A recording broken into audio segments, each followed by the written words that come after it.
Hi friends, ಎಲ್ಲರಿಗೂ ನಮಸ್ಕಾರ. ರೇಖಾ ಅಡುಗೆಗೆ ಸ್ವಾಗತ. ನಾನು ಇವತ್ತು ಮಾಡೋವಂಥ ರೆಸಿಪಿ ಕೋಕೋನಟ್ ರೈಸು. ತೆಂಗಿನಕಾಯಿ ಇಷ್ಟಪಡೋರು ಈ ಥರ ಡಿಫ್ರೆಂಟಾಗಿ ಮಾಡಿ ತಿನ್ಬೋದು. ಇದು ಬೆಳಗಿನ ಬ್ರೇಕ್ಫಾಸ್ಟಿಗೆ, ಟಿಫನ್ಗೆ ಸೂಪರಾಗಿರುತ್ತೆ. ಇಲ್ಲಾಂದರೆ ನಮ್ಗೆ ಇಷ್ಟ ಬಂದಾಗ ಕೂಡ ಮಾಡ್ಕೊಂಡು ತಿನ್ಬೋದು. ಇದು ತುಂಬ ಸಿಂಪಲ್. ಇದು ಹೇಗೆ ಮಾಡೋದು, ಇದಕ್ಕೆ ಬೇಕಾಗೋ ಇಂಗ್ರೀಡಿಯೆಂಟ್ಸ್ ನೋಡೋಣ.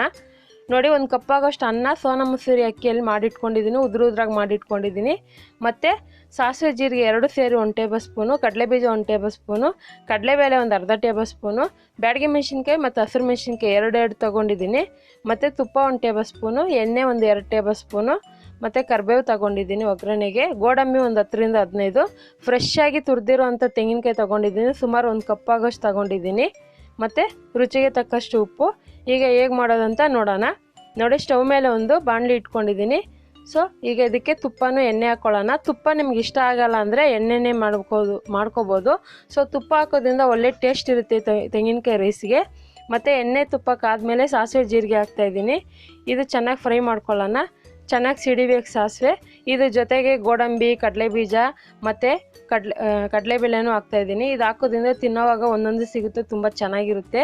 ಇದನ್ನು ಲೈಟಾಗಿ ಮೀಡಿಯಮ್ ಫ್ಲೇಮಲ್ಲಿ ಫ್ರೈ ಮಾಡ್ಕೊಳ್ಳೋಣ. ಜಾಸ್ತಿ ಉರಿ ಇಟ್ಕೊಂಡ್ರೆ ಚೆನ್ನಾಗಿ ಬೇಯಲ್ಲ, ಕಲರ್ ಚೇಂಜ್ ಆಗಿಬಿಡುತ್ತೆ. ನಿಧಾನಕ್ಕೆ ಬೇಯಿಸ್ಕೋಬೇಕು, ಇದು ಗೋಲ್ಡನ್ ಕಲರ್ ಬರೋವರೆಗೂ. ಇದು ಚೆನ್ನಾಗಿ ಫ್ರೈ ಆದಮೇಲೆ ಇದಕ್ಕೆ ಒಣಗಿದ ಮೆಣಸಿನ್ಕಾಯಿ, ಹಸಿರು ಮೆಣಸಿನ್ಕಾಯಿ 2 ಹಾಕ್ತಾಯಿದ್ದೀನಿ. ಮತ್ತು ಕರಿಬೇವು ಹಾಕ್ತಾಯಿದ್ದೀನಿ.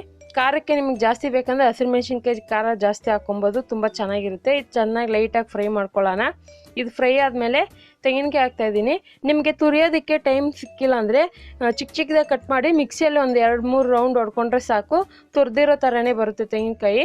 ಇದನ್ನು ಇವಾಗ ನಾನು ಒಂದು 2 ನಿಮಿಷ ಫ್ರೈ ಮಾಡ್ಕೊತೀನಿ. ಚೆನ್ನಾಗಿ ಫ್ರೈ ಮಾಡಿದ ಮೇಲೆ ಅನ್ನ ಹಾಕ್ಕೊತಾ ಇದ್ದೀನಿ. ಅನ್ನ ಉದ್ರಾಗಿರಬೇಕು, ಆವಾಗ ಚೆನ್ನಾಗಿರುತ್ತೆ ತಿನ್ನೋಕ್ಕೆ. ತುಂಬ ಜನ ಒಳ್ಳೆ ಕಮೆಂಟ್ಸು, ರಿಕ್ವೆಸ್ಟ್ ಕಳಿಸ್ತಾ ಇದ್ದೀರಾ. ತುಂಬ ಜನ ಒಂದು ದಿನಕ್ಕೆ 10 ರಿಂದ 15 ಅಡುಗೆ ಕೇಳ್ತೀರಾ. ಸೊ ನಾನು ನಿಧಾನಕ್ಕೆ ಅಪ್ಲೋಡ್ ಮಾಡ್ತೀನಿ, ದಯವಿಟ್ಟು ಬೇಜಾರು ಮಾಡ್ಕೊಬೇಡಿ. ನಿಮ್ಮ ಸಹಕಾರ ನಮಗೆ ಯಾವಾಗೂ ಇರಬೇಕು ಅಂತ ಕೇಳ್ಕೊತಾ ಇದ್ದೀನಿ. ಮತ್ತು ನೀವು ಕೇಳೋಂಥ ರೆಸಿಪಿಗಳನ್ನ ನಾನು ಅಪ್ಲೋಡ್ ಮಾಡ್ತೀನಿ. ಈಗ ಇದನ್ನು ಮುಚ್ಚಿ ಜಸ್ಟ್ 1 ನಿಮಿಷ ಬಿಡ್ತೀನಿ. ಅದು ಚೆನ್ನಾಗಿ ಫ್ಲೇವರೆಲ್ಲ ಹಿಡಿಬೇಕು ರೈಸಿಗೆ. ಈಗ 1 ನಿಮಿಷ ಆಗಿದೆ, ತೆಗ್ದು ನೋಡ್ತಾ ಇದ್ದೀನಿ. ನೋಡಿ, ಚೆನ್ನಾಗಿ ತೆಂಗಿನಕಾಯಿ ಫ್ಲೇವರು, ಕಡಲೆಬೀಜ, ಗೋಡಂಬಿ ಎಲ್ಲ ಫ್ಲೇವರು ಮಿಕ್ಸ್ ಆಗಿರುತ್ತೆ ಅನ್ನಕ್ಕೆ. ತಿನ್ನೋಕ್ಕಂತೂ ಸೂಪರಾಗಿರುತ್ತೆ. ಬೆಳಗ್ಗೆ ನಾಷ್ಟಕ್ಕೆ ನೀವು ಮಾಡಿಕೊಟ್ಬಿಟ್ರೆ ಸೂಪರಾಗಿರುತ್ತೆ. ತೆಂಗಿನಕಾಯಿ ಇಷ್ಟಪಡೋರು ದಯವಿಟ್ಟು ಈ ಥರ ಮಾಡ್ಕೊಂಡು ತಿನ್ನಿ, ತುಂಬ ಚೆನ್ನಾಗಿರುತ್ತೆ. ನೋಡ್ದಲ್ಲ ಎಷ್ಟು ಸಿಂಪಲ್ಲಾಗಿ, ಕಲರ್ಫುಲ್ಲಾಗಿ ಕೋಕೋನಟ್ ರೈಸ್ ಮಾಡೋದು ಅಂತ. ಇದ್ರ ಜೊತೆಗೆ ನೀವು ಚಟ್ನಿ, ಮೊಸರು, ಇಲ್ಲಾಂದರೆ ದಾಲ್ ಫ್ರೈ ಏನೇ ಆಗಲಿ ತುಂಬ ಸೂಪರಾಗಿರುತ್ತೆ ಕಾಂಬಿನೇಷನು. ಈ ರೆಸಿಪಿ ನಿಮ್ಗೆ ಇಷ್ಟ ಆಗಿದ್ದರೆ ಇವತ್ತೇ ಟ್ರೈ ಮಾಡಿ, ಹೇಗಿದೆ ಅಂತ ಕಮೆಂಟ್ಸ್ ಮಾಡಿ. ಮತ್ತಷ್ಟು ಈಸಿ ರೆಸಿಪಿಗೋಸ್ಕರ ರೇಖಾ ಅಡುಗೆ ಚಾನಲ್ನ ಸಬ್ಸ್ಕ್ರೈಬ್ ಮಾಡಿ, ಶೇರ್ ಮಾಡಿ, ಲೈಕ್ ಮಾಡಿ. ಎಲ್ಲರಿಗೂ ಧನ್ಯವಾದಗಳು.